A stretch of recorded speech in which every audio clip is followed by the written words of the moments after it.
conclude, what is wrong? I was going to show Blade Runner clips, but we don't have time. What is wrong with that story? And as I said to you, I'm not worried about what science fiction is doing. That's interesting and represents itself as fiction and asks us to think about, you know, the narrative and the language. I'm worried when the news starts to sound like science fiction and doesn't know what it's doing.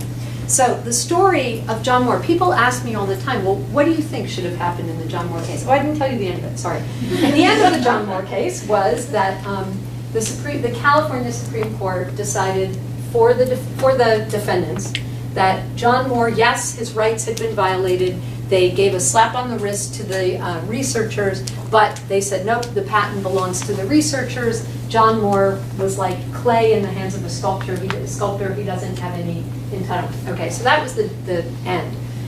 People asked me, so do you think that was okay? What do you think should have happened? And I actually didn't care whether John Moore, or, you know, I think the doctors should have been condemned for how they treated John Moore. But you know, who owns the patent? That, to me, isn't the question. And that's, to me, the difference between individual and institutional racism or structural violence or whatever. And that is why. Because, to me, the real question isn't who should profit from the patents. And the real question isn't, will we return to slavery as understood as the ownership of human beings? Slavery, the ownership of human beings, is one expression of a much longer history of racialized power relations, right? Of dehumanization and developmental hierarchy and expressions of power. So the fact of whether or not, you know, an individual is owned, that is not the end of the story of slavery. To me, the continuation of the legacy of slavery, and this goes back again to institutional racism and structural violence, is in the statistics. It's in who does and does not have access to state-of-the-art healthcare, returning us to Henrietta Lacks, and where the violation is. How did the patents themselves and the emergence of biotechnology as big business, what impact did that have on our medical institutions, on medical care, on the cost of medical care, on who has access to medical care and who doesn't? That's the question that I think is really continuing the legacy of slavery, okay? And that is not the story that was being told. And here's my last slide. And this is a case called Myriad Genetics, and if any of you is studying with Bob, you know this case very well. Does anyone want to say what it is? What is Myriad Genetics? What's the case? Well, Myriad Genetics is a company that does genetic testing. I'm working on the BRCA testing, so the breast cancer gene kind of. And they have put all their data that they've collected from people they've tested in a database, and they're not letting anyone else use it. Exactly. Why? Because they have, what allowed them to do that? They own it. Yes. Data. What Myriad Genetics, a biotech company, did was patent the 2 genes that correlate with higher risk of breast cancer. The BRCA, well, there are many, but the 2 main ones, BRCA1 and BRCA2. They actually patented those 2 genes. And that meant that they controlled who could do research on them, what kinds of drugs were being produced, who could get, I mean, the implications were people couldn't get, doctors couldn't have their patients tested, patients who wanted to be tested, women couldn't get tested, men and women actually. People who wanted to do research on this couldn't, because if you own a patent on something, people have to pay to use this data. And so people don't have access to this data with all of these ramifications. And to me, this is an implication of, you know, again, this is a manifestation, rather, of the problem that I've been talking about. The nice thing is, my last point, this story is now getting retold at long last. Myriad Genetics, this case, refers to a case that the ACLU brought against the biotech company and said, you cannot patent a gene, right? This wasn't about who's going to profit. This was about the legitimacy of this kind of patent at all.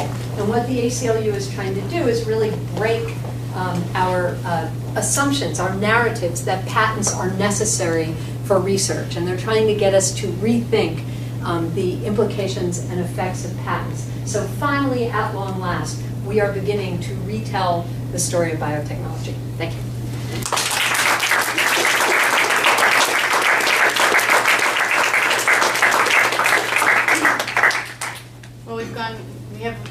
little bit to the very end here, but Oh, why sorry. don't you, no, that's okay. Do you want to take 5 minutes to ask questions? My Would you be timer willing to live. go over? Oh, yeah, absolutely. Okay. I thought I was calling my timer. I apologize. It says 45. So thanks very much for the presentation. One interesting question potentially is what's happening in other jurisdictions Right. with regard to the story of biotechnology. And so, for instance, in Canada, the onconos is not patentable subject matter. Right. It was a big deal. Right. That was announced about a decade ago, maybe a little bit more. So I'm curious to know what's going on elsewhere in the world. that's Well, relevant. I'm really glad you asked that because the version of Myriad is going to court, is going to be heard in court tomorrow in Australia. So in fact, this is being tested all over the place. And it's, I don't know if you've been following the G8, the most recent, the summer G8 summit was all about the legality or ethics of patents, both the ethics and the policies surrounding patents. And there's a lot of pressure on the US, which has the longest time period, 15 years, in which something, can be patented, someone can hold a patent. Australia is next, I think, at 7 years, and most nations have 0 to 2.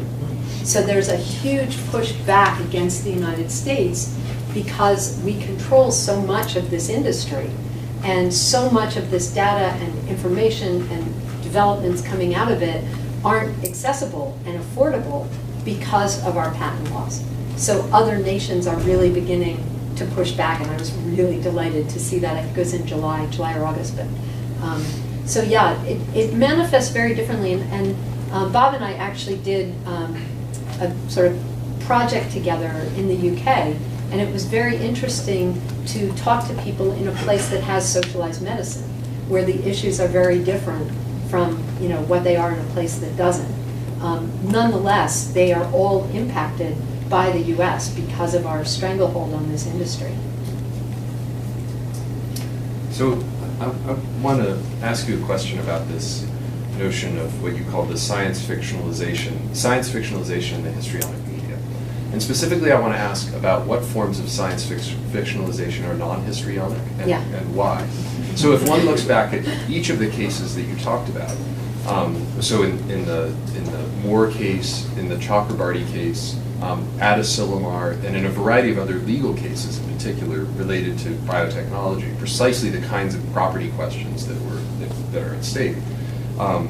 The courts have generally said that they found for the sort of industry interests that they found for on the basis of the notion that allowing things to move into economic circulation is ultimately beneficial for the public. Correct. That this is a public good argument, not a sort of strict technical assessment of property interests argument. Right. And therefore, well, not Moore. I would disagree with you on Moore, but Chakrabarty, yeah. Okay. In any case, underlying each of these decisions, you can call it dicta, that it's not central to the decision, whatever. Right. Nevertheless, in the narrative of the decisions, there's an account that by allowing things to go into circulation, there's forms of economic benefit that on the whole serve the public. Right. Incidentally, the same argument is made in the Dred Scott case. Right. Okay. Absolutely. So with that in mind, there are accounts of the future, of the intrinsic possibilities inside of these technologies that get told and are regulative, have a profound effect on what happens. And that is a site, as a sort of corollary to structural violence, that is a site of privileged agency, it seems to me. Yeah. That depends in important respects upon being able to mark forms of histrionic science fictionalization as the unauthorized accounts of worries that ought not be, that are unwarranted and ought not be entertained. So I wonder if you'd elaborate. Yeah. Yeah. I think that's a great question, and you're absolutely right. What I would say, and where we might disagree, is I'm really interested. So there is, if you look at the legal cases, and Moore really is, they do really talk about, I mean, it is really about bioslavery, and you may say there's an underlying, there obviously is an underlying economic argument, but I really can, from the opinions, it feels to me like this is what they're really worried about. What is going to happen to our narrative of the human?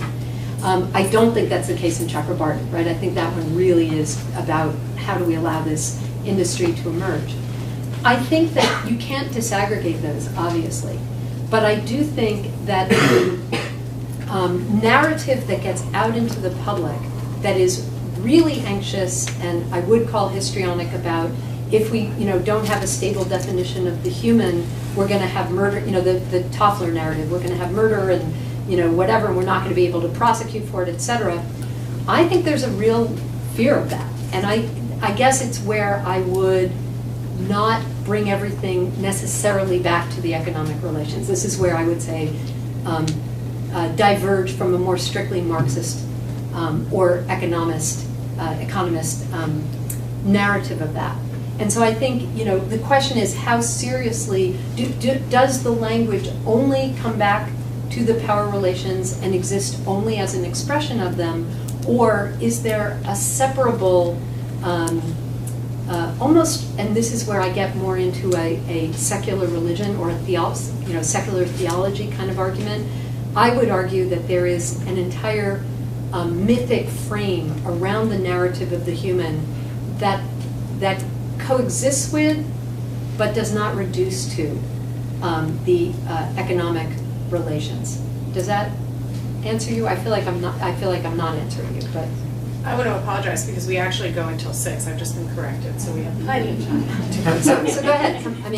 Well, what I was pointing to is the statements in these cases where the court says that if we decide this way rather than that way, it will lock up the intrinsic potential in these technologies, and therefore the world won't benefit. The futures that are latent in them won't be realized. Right. And so, you can call that an economic argument, but there is a science fiction that is being invoked as a justification for organizing social relations this way rather than that way. Right, an imagination of the future. And that the emphasis is placed upon the placing into circulation in the custodial hands of those who are capable of extracting the forms of value from this stuff that is latent in them.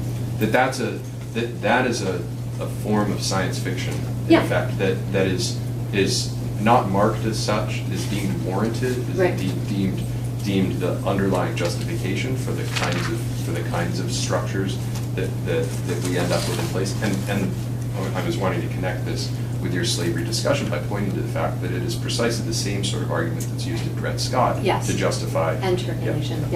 No, I totally agree.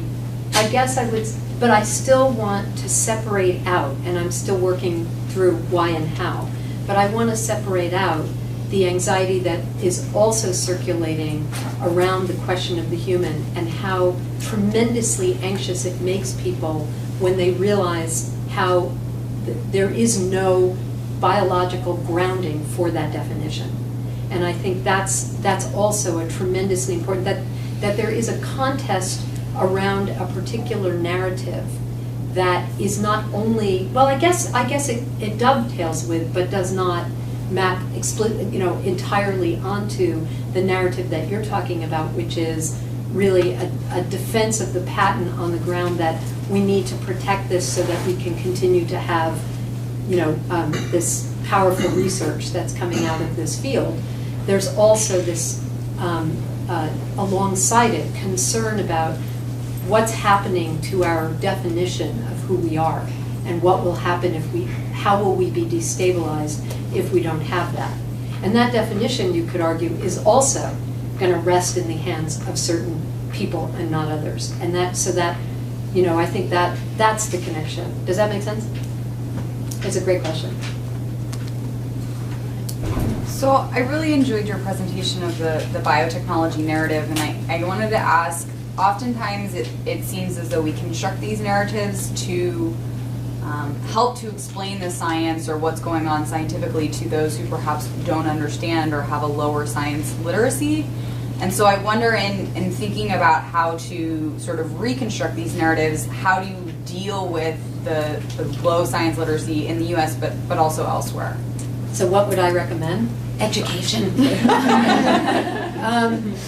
I get asked this a lot, and people say things like, well, do you think authors shouldn't write about this? I mean, that's why I really wanted to pronounce, for me, like I leave the creative stuff alone.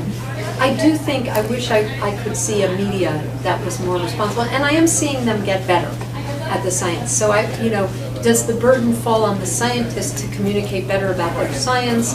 Perhaps, but it's getting out into the public through the mainstream media and science writers like June Goodfield, and I want them to be thinking more responsibly about how they're presenting these stories. So I would say that that would be an area, that and education are the areas that I really believe in for, where the science literacy is going to happen. But I also, my argument, I'm an English professor, right? My argument is really about the incredible power of narrative and definition and language and image and so on, and how all of us need to be educated into how to think about and pay attention to the stories that we're receiving, not just in science, but everywhere. And that is something I would like to see education take more seriously. Thank you again. I especially appreciate you bringing it back to the circulation of power relations and their asymmetries as a kind of red thread. Sort of in that spirit, I'd like you to unpack another part of Ben's question, which was these court cases are operating in the space of imagined futures. Mm-hmm. These are authorized zones, as Ben said, are going to order social relationships at least as much as anything else that's going on. Right. Certainly as much as anything explicit that's going on. You mentioned in the course of your talk that these decisions are often marked by a lack of understanding of basic elements of the biology of property, intellectual property, material property, the relationship between these innovations and a longer legal history around questions of ownership.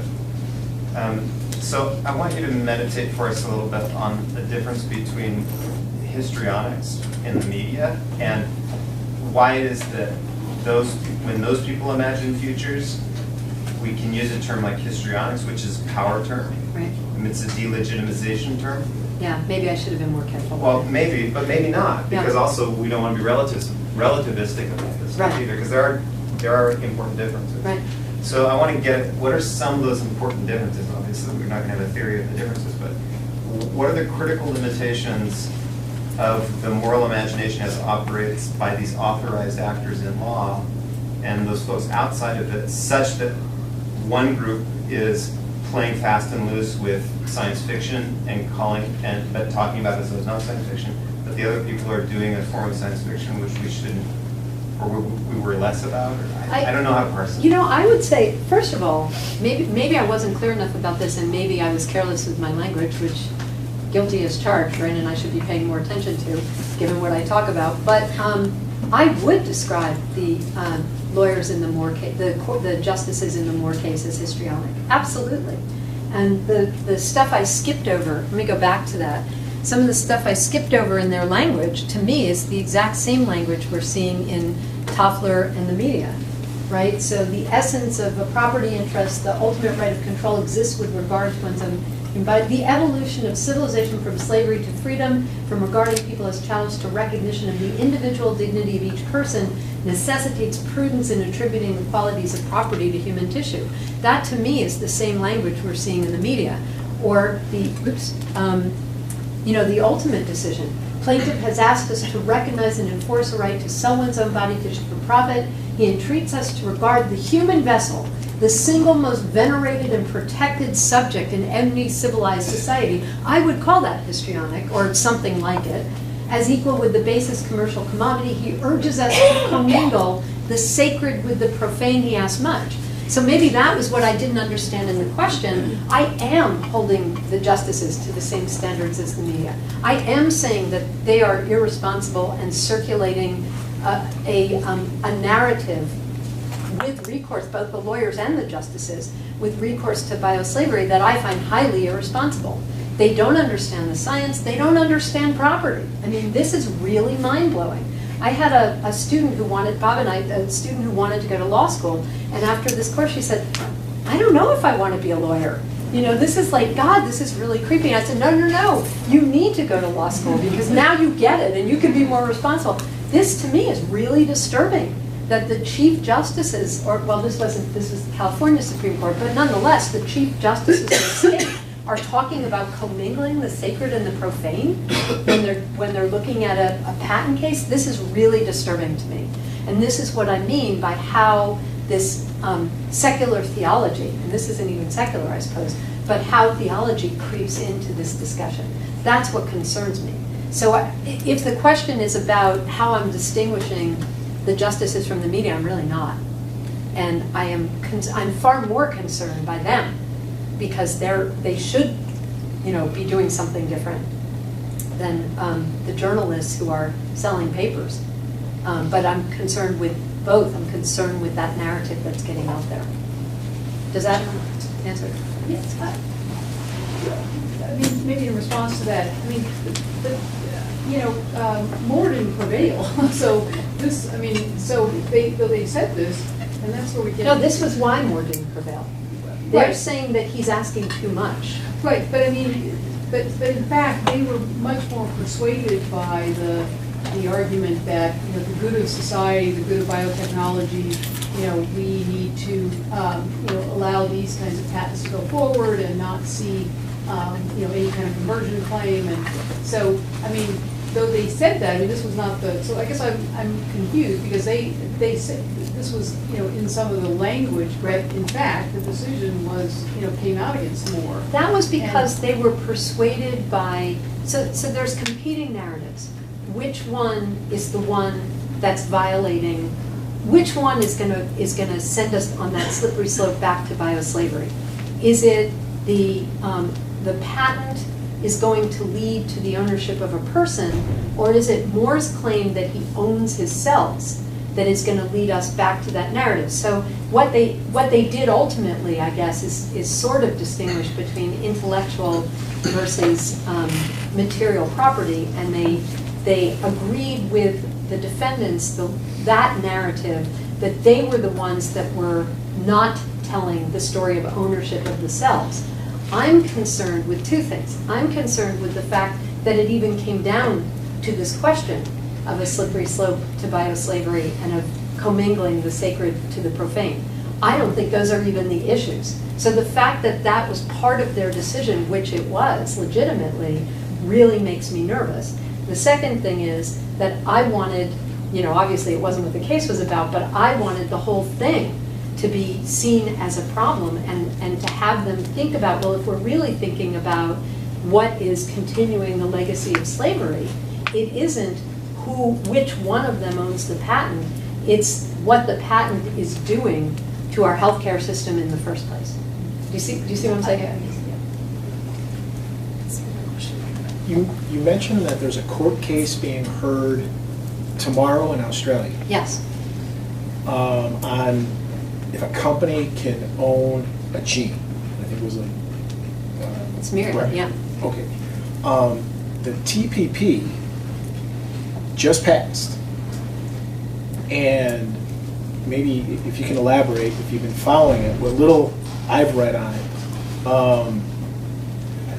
what you just explained to me, the court case tomorrow it's already moot, because Australia, being one of the, I think, 11 countries associated with the TPP, the company here in the U.S. can say no. Right. Because there's a 3-panel consortium of basically the corporations who decide on basically our law now. So what does it matter if our Supreme Court says something, or if the court in Australia says something, because a corporation could come back and say, sorry, Charlie. Well, not do I have it right? Yes and no. Okay. The yes is ultimately, yeah, that's the sad story right now that I'm hoping will change. The no is that we're starting to chip away. They can't patent a gene. What they have started to do is say, well, if we've isolated this segment of the gene, then we've performed an operation on it, and then we go back to Chakrabarty and say, we can patent that part of the gene that contains that mutation because we've isolated it. So it depends on how you understand. It literally comes down to verbs, honestly. We can, so they're getting around the law by doing that, but I'm going to be optimistic, because I'm optimistic by nature, and say at least we're beginning to chip away at it. At least people are starting to fight back and say no, and that was what the G8 summit this summer did, which I thought was really positive. So the TPP may have decided that, TTP, whatever, may have TPP may have decided that, but there's still a struggle. And at least people are starting to talk differently about the problem. And as someone who studies narrative, I think that's the beginning of change. But some of the people in Bob's class might want to talk about the case tomorrow. Do you guys have anything to add about tomorrow's court case? I'm sure you've been talking about it. No. I don't want to put you on the spot. It's okay. We'll read about it. Because I haven't been following it closely. I was wondering, you mentioned the power is basically and what you're talking about is the idea of violent slavery. The opposition to your point of view, how do they characterize it? Because they're not going to call it violent slavery. They're going to talk about something like violent freedom or some other word or phrase. And what are those phrases being used in the courts? I don't quite understand which courts. Well, in any courts or basically depending on other point of view that we have the right to patent these kinds of processes. And bioslavery is very catchy. Yeah. But what have they come up with which would be very catchy on the other side, which would catch a different kind of vision that would be different from the Right. No, that's a good question. But let me clarify. Both sides in the war case were using bioslavery. That was the problem. It wasn't that one side, both sides were claiming that the other side was risking bioslavery. Interesting. So they were both using that term, and that became the vocabulary in that moment of time that people were then using. Now, the Myriad case, bioslavery isn't relevant, right? We've moved past the particular concern with what are we doing to the notion of the human, and we've moved more into a question of, first of all, the business interests, I think, are more foremost, are more explicit, right? That's what the case is about. But with the ACLU, the language that they are using is a very responsible language, I think. It's the language of social justice. It's the language of, let's rethink the whole notion of a patent and what it's doing and what it's preventing. So, the Myriad case is much less colorful, you could say, and it's very long to read. But it's very interesting, and you can still do a lot with the language, but it isn't this kind of language. It's much more about what the Myriad lawyers are arguing. If we do away with patents, our whole economic system is going to collapse. Nobody's going to be motivated to do research. The other side, ACLU and company, is arguing maybe it's time to rethink our whole patent structure. And it really, without saying it, they're getting at really fundamental notions of what you think human nature is, because what are people motivated by? Are they motivated by altruism? Are they motivated by fame? Are they motivated by money? That's underlying, I think, a lot of this case in really interesting ways. But we've definitely moved away from the bioslavery narrative with this case. Thank you. I'm not sure if it relates to your topic, Okay. but he was talking I'll about, make Ben answer. he's talking about TPP, and it seems like you view it as something negative for your top, do you feel it's something negative for bioethics? Well, I'm pretty anti-patent. Okay. Yeah. But at least I think the TPP in theory should slowly push down drug prices. That's the hope. Yeah. Because if other countries have low drug prices, then we'll demand the same thing in the U.S. I will say I'm way out of my league with when we get into the questions of regulating the economics of these exchanges. That's not what I'm looking at all. I'm interested, but I'm not an expert at all. So yeah, no. It's a fair question. There might be. I might bounce that to one of The you short guys. answer is for 5 to 7 years, whatever they agree on in terms of intellectual property. It raises the price everywhere else until something comes off patent, and then it drops it everywhere. Right. So for the drug companies, they see it as a net raise in price everywhere. That's why the drug companies sign on to it. Right. And I'm concerned because it is not chipping away enough at patent for commodities. But I'm not, yeah. Can I ask Thank you. to I was sorry that you had to skip over your Blade Runner part, so can I ask you to talk a little bit about sort of Blade Runner? the fictional, the visions that come out of these discourses that are explicitly fictionalized? Yeah. I think that would be an interesting counterpoint to the ways in which we Yeah. focus on the language. Blade Runner Give me an example. is one of the most brilliant films I think ever made. It's amazing. Now I'm back on my territory. Blade Runner is, so Blade Runner, does everyone know the film, Blade Runner? Oh, Blade Runner, do you know Do Androids Dream of Electric Sheep, the Philip K. Dick novel that it came out of? So Blade Runner is the film version of Do Androids Dream of Electric Sheep. And the basic premise is the creation of bioslaves. So like this fantasy that everybody's worrying about, if we can create, this isn't so much about patent, but it's about industry. If we can create these entities and they belong to us as a corporation, we can start creating, these are genetically engineered, they're not robots, they're genetically engineered human beings, but they're thought of as not human, and therefore they are enslaved, they can be enslaved. And so it's about the rebellion of these characters. And what is so brilliant about the movie is it really gets at the heart of the narrative itself. The movie is critical of that particular language and takes the terrain of bioslavery and moves it into a different register and asks us to understand this as a business, as a corporate situation. And it isn't the science that's a problem. It isn't, that because we can do it, we can think of it this way. It is about the power of the corporation to be able to define anything it wants, and whether people, agree with it or not, institute those relationships. And so Blade Runner is very smart about the fact that this is about power relations and not about, if we have a better definition of the human, it won't happen.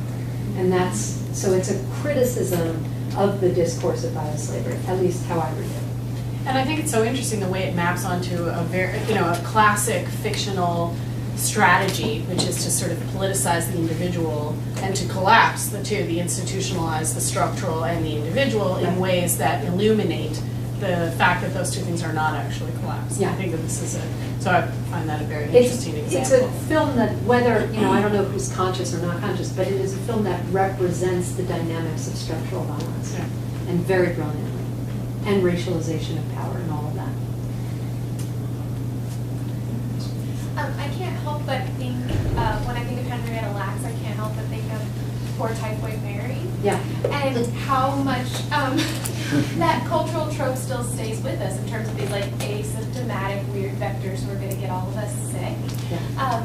And that there was, I think it influences our modern narrative of non-compliance in the medical world, right? If Typhoid Mary would have just stopped cooking, we wouldn't have had a problem. But the medical experts were not speaking the same narrative she was when she says, I'm not manifesting anything, I'm not sick.